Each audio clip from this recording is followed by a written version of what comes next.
백범 김구 선생이 쓴 글 중에 나의 소원이라는 글이 있습니다.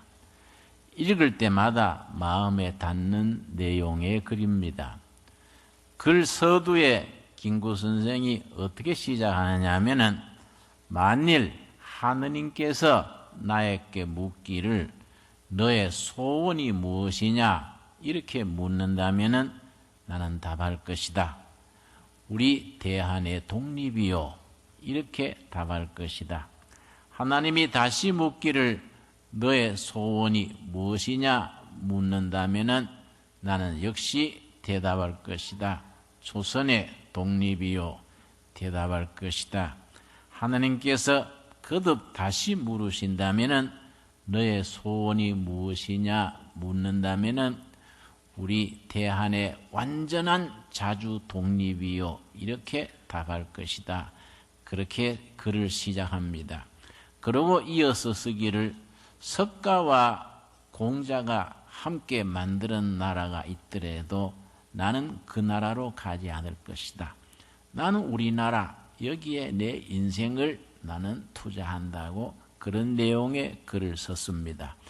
70평생 조국의 독립을 위하여 풍찬노수 험한 세월을 보냈던 김구 선생께서 1945년 해방된 뒤에 귀국하셔서 상해 임시정부의 주석 자격으로 귀국을 하셔서 대중 앞에서 연설을 하면서 이런 내용을 연설한 내용이 남아 있습니다. 이제 세워질 신생 독립국가 대한민국은 기독교 진리 위에 세워져야 한다. 김구 선생의 얘기입니다. 그러고 이어서 말하기를 이제 세워질 우리 대한민국은 경찰서 10개 짓는 것보다가 애당 하나 세우는 것이 더 중요하다. 김구 선생의 연설문 내용입니다. 우리 선배들은 그런 결의 사랑, 하나님 사랑을 한 가슴, 한 인격, 하나의 비전 속에서 품어 섰습니다. 이승만 대통령도 우리 국회 처음 시작할 때 1948년 5월 31일 임시국회를 여는 자리에서 이승만 대통령이 임시의장으로 선출됐었습니다. 임시의장으로 선출돼서 단상에 오르는 후에 첫 마디가 동지 여러분, 우리 대한민국을 허락하신 여호와 하나님께 기도드리겠습니다. 이렇게 해서 기도로 시작을 했습니다. 그 기도 전문을 읽어보면 오늘 읽는 우리도 또 눈시울이 뜨겁게 하고 가슴이 뭉클하게 합니다. 우리 복음에는 국경이 없습니다.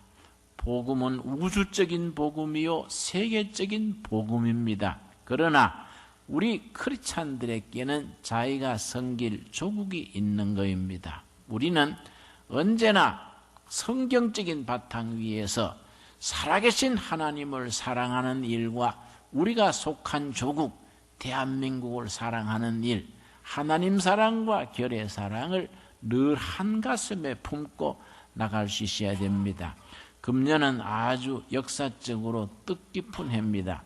1910년 우리 조국이 일본에 강제로 합병된 해입니다. 그로부터 딱 100년 지난 2010년 올해가 한일 강제 병합 100년이 되는 때입니다. 그동안의 100년 역사에 우리 조국은 격동의 시절을 지나왔습니다. 일제 36년 지배에 이어서 1945년 8월 15일 해방이 되는가 했더니 남북이 분단되고 50년에 6.25가 터졌습니다. 6.25가 터진 지 지금 딱 60년째입니다. 그 참 민족사회에서도 너무나 끔찍했던 우리 6.25 전쟁 일어났던 지 금년이 60년입니다. 그리고 1960년에 경제개발을 시작한 지 꼭 50년째입니다. 지금 우리는 원조 받던 나라에서 원조하는 나라로 바뀌었습니다.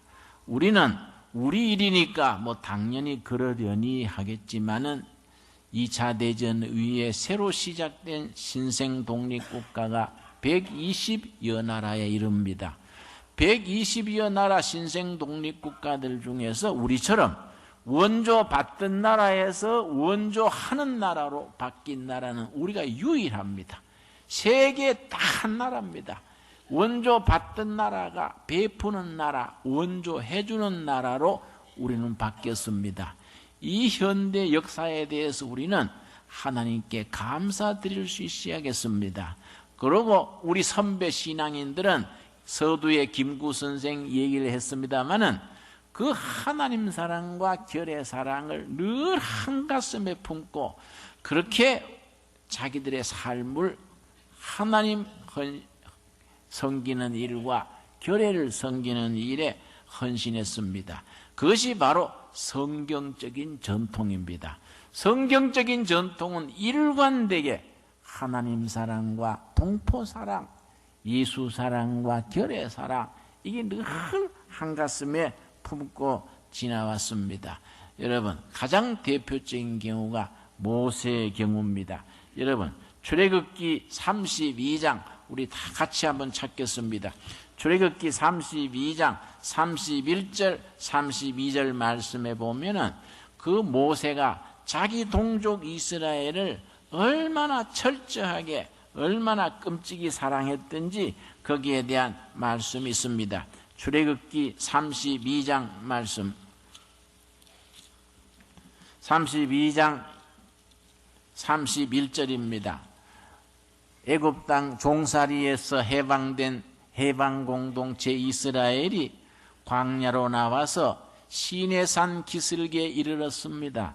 거기서 백성들은 시내산 기슭에 진을 치고 지도자 모세가 시내산 혹은 호렙산 위에 올라가서 40일간 머무르면서 하나님과 교제를 나누고 거기서 십계명을 받아서 내려옵니다. 그런데 그 40일 동안에 백성들이 참지를 못해서 자기들이 섬길 신을 따로 만든 겁니다. 금부치들을 전부 모아가지고 금송아지를 만들어서 이 금송아지가 우리가 섬길 신이다 이러고 그 앞에 절하고 요란 법석을 들었습니다. 모세가 그 모습을 대하고 너무나 절망하고 너무나 분노해서 지금 하는 말이 31절입니다. 출애굽기 32장 31절 말씀. 모세가 여호와께로 다시 나아가였자오되 슬프도소이다.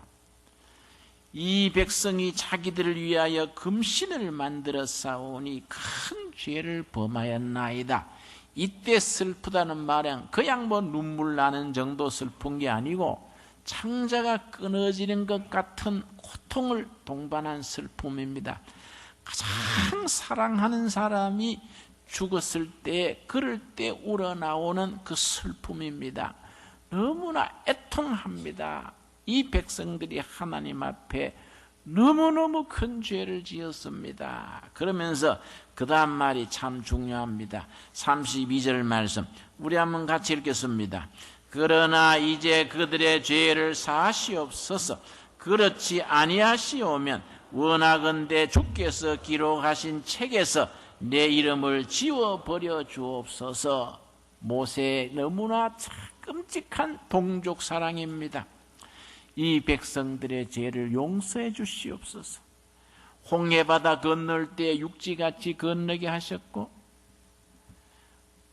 광야에서 호렙산 반석에서 물 나오게 하셨고 아멜렉과 싸움에서 승리하게 하셨고 광야에서 만나를 먹이시고 그 하나님을 금세 잊어버리고 이렇게 금송아지 만들어가지고 섬겨야 될 신이라고 이렇게 우상 숭배 엎드리는 백성을 용서해 주십시오. 그러나 이들을 용서해 주지 아니하시고 멸망시키시려면은 나도 책에서 기록하신 책에서 내 이름도 같이 제해 주십시오.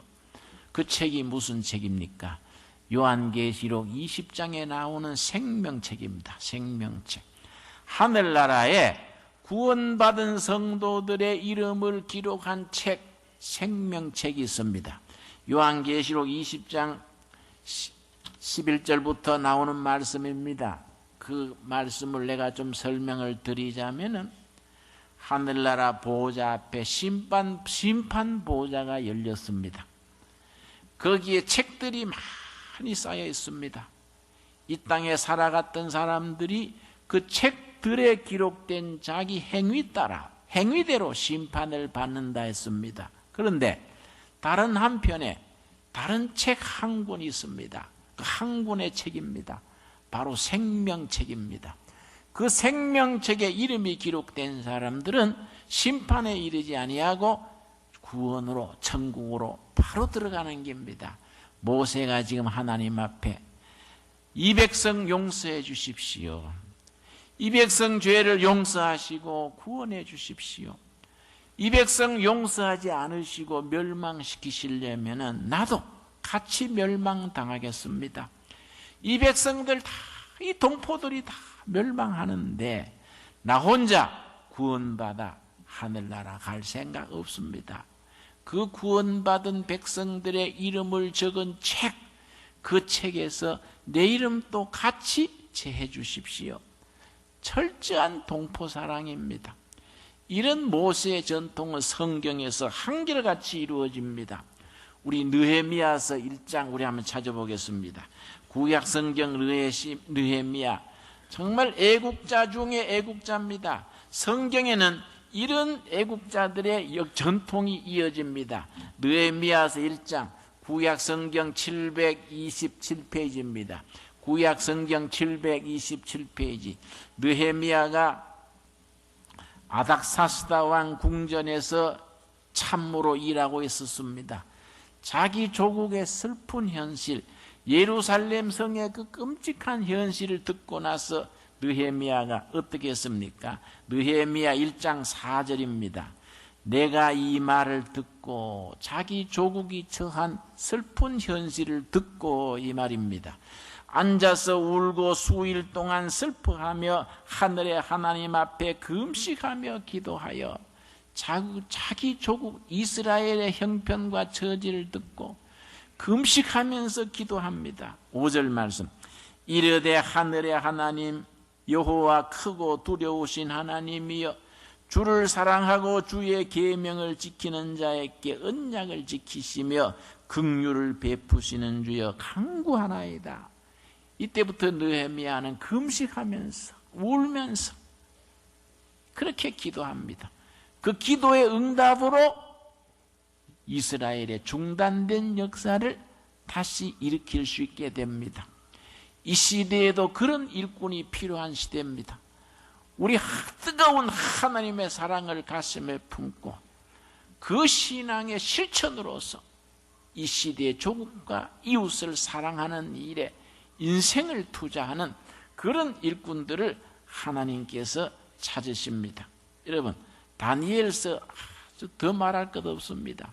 다니엘이 얼마나 바벨론에서 거기에 제상의 자리에 있으면서도 하루 3번씩 꼭 정한 시간에 고국의 하늘을 향해서 기도했던 다니엘입니다. 다니엘서 6장 10절 우리 한번 찾아보겠습니다. 이런 위대한 신앙의 전통이 성경의 전통입니다. 다니엘서 6장 10절 말씀 우리 한번 같이 찾겠습니다. 구약성경 1243페이지입니다. 1243페이지. 다니엘이 자기의 모든 정치적인 입지, 정치적인 출세 이런 거 다 희생하고 이스라엘의 하나님, 자기 동족의 하나님을 향해서 자기 몸을 던지는 본문입니다. 다니엘서 6장 10절입니다. 다니엘이 이 조서의 왕의 도장이 찍힌 것을 알고도 다니엘의 정적들이 다니엘을 저하기 위해서 악법을 만들었습니다. 그래서 한 달 동안 바로 왕이 아닌 바벨론 왕이 아닌 다른 신에게 기도하는 자는 불충의 죄로 사형에 처하자, 이런 악법을 만들어 공포했습니다. 다니엘이 그 법이 왕의 결재가 난 것도 다 알면서 어떻게 했습니까? 다니엘이 이 조세의 왕이 도장이 찍힌 것을 알고도 자기 집에 들어가서는 윗방에 올라가 예루살렘으로 향한 창문을 열고 전에 하던 대로 하루 3번씩 무릎을 꿇고 기도하며 그의 하나님께 감사하였더라. 자기가 고국을 향해서, 조국을 향해서, 동포들을 향해서 정한 시간에 고향, 고국이 있는 하늘 쪽 창문을 열고 꼭 3번씩 기도했습니다. 그 기도에 자기 인생을 걸었습니다. 그리고 감사했습니다. 하나님 감사합니다. 지금까지 하나님의 은혜로 이렇게 지나온 것 감사합니다. 내 정치 생명 연장하기 위해서 타협하거나 굽히거나 그렇게 하지 않겠습니다. 오히려 감사드리는 기도를 드릴 수 있었습니다. 이것이 성경의 신앙입니다. 오늘 우리들이 이어가야 되는 신앙입니다. 이 땅에 우리 선배들이 일제항거하면서 해방 이후로 6.25 전쟁을 거치면서 우리 신앙의 선배들이 눈물로 기도하면서 새벽제단 쌓으면서 이렇게 조국을 향해서 기도했던 그 신앙이 바로 오늘 우리가 이어가는 신앙입니다. 우리 사도 바울은 그 점에서 더 말할 것 없습니다. 로마서 9장 우리 다 한번 같이 찾겠습니다. 로마서 9장 사도 바울의 위대한 신앙이 로마서 9장에 분명히 기록되어 있습니다. 9장 1절입니다. 내가 그리스도 안에서 참말을 하고 거짓말을 아니하노라.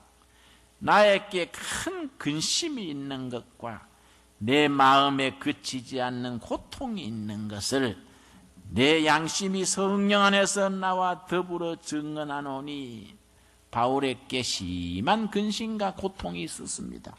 바울에게 말할 수 없는 근심과 고통이 있었습니다. 그 고통이 제목이 뭐이냐? 3절입니다. 로마서 9장 3절. 나의 형제 곧 골육의 친척을 위하여 내 자신이 저주를 받아 그리스도께서 끊어질지라도 원하는 바로다. 그들은 이스라엘 사람이라. 이스라엘 자기 동족을 위해서 얼마나 그것이 철저했느냐 하면은 내가 우리 동족 이스라엘이 구원받는다면은 나는 그리스도께서 끊어져도 좋겠다.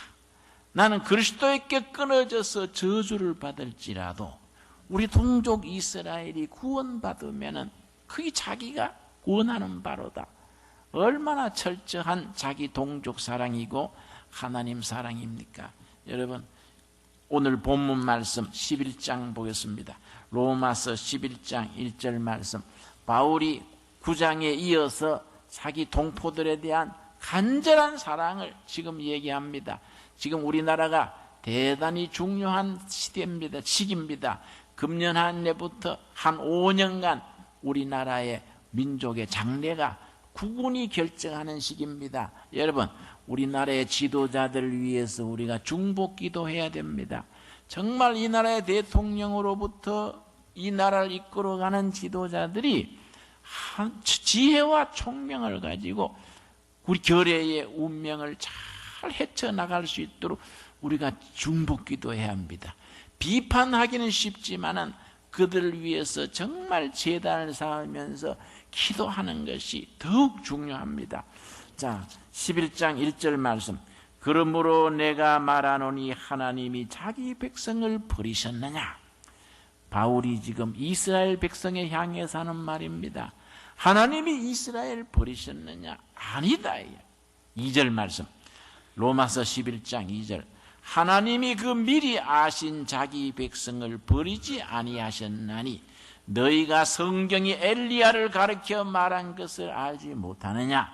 그가 이스라엘을 하나님께 고발하되. 이스라엘 백성들이 다 발 앞에 무릎 꿇었습니다. 조상들 때부터 선교던 하나님을 떠났습니다. 헛된 우상 발 앞에 무릎 꿇고 지도자나 백성들이 한결같이 부패하고 타락했습니다. 하나님의 사람 엘리야가 그것을 하나님의 존전 앞에 나와서 그걸 고발을 했습니다. 그런데 3절 말씀, 3절이 중요합니다. 주여 그들이 주의 선지자들을 죽였으며 주의 제단들을 헐어버렸고 나만 남았는데 내 목숨도 찼나이다. 하나님, 다 하나님 떠나고 배반하고 부패하고 나 혼자 남았습니다. 나도 죽이려고 듭니다. 그렇게 기도했습니다. 그런데 하나님이 뭐라고 대답했습니까? 4절 말씀이 하나님의 대답입니다. 우리 한번 같이 읽겠습니다. 그에게 하신 대답이 무엇이냐? 내가 나를 위하여 바알에게 무릎을 꿇지 아니한 사람 7,000명을 남겨두었다 하셨으니 하나님께서 아니다. 너는 너 혼자 있는 것 같지만은 아니다.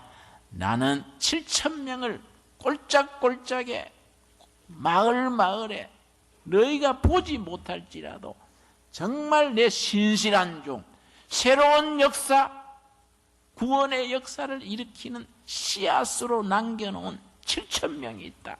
그러고 5절에 뭐라 그랬습니까?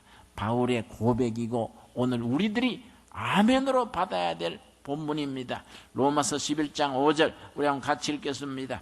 그런즉 이와 같이 지금 또 은혜로 택하심을 따라 남은 자가 있느니라. 여러분 아멘 하십니까? 지금 또 남은 자가 있습니다. 엘리야 시대에 7,000명의 남은 자가 있었듯이 지금 이 시대 한국 땅에도 한국 교회에도 남은 자가 있습니다. 복음을 들고 구원의 말씀을 들고 백성들과 결해 민족과 시대에 새로운 희망, 새로운 약속, 새로운 비전을 제시할 수 있는 남은 자가 있느니라. 이 시대에도 남은 자가 있느니라. 여러분, 둘의 가족 여러분, 우리는 복음의 능력을 붙들고 하나님 사랑과 결의 사랑, 예수 사랑과 이웃 사랑을 한 가슴에 품고 이 시대의 남은 자로서의 우리 자리를 지키고 감당하고 쓰임받을 수 있게 되기를 바랍니다. 기도하겠습니다.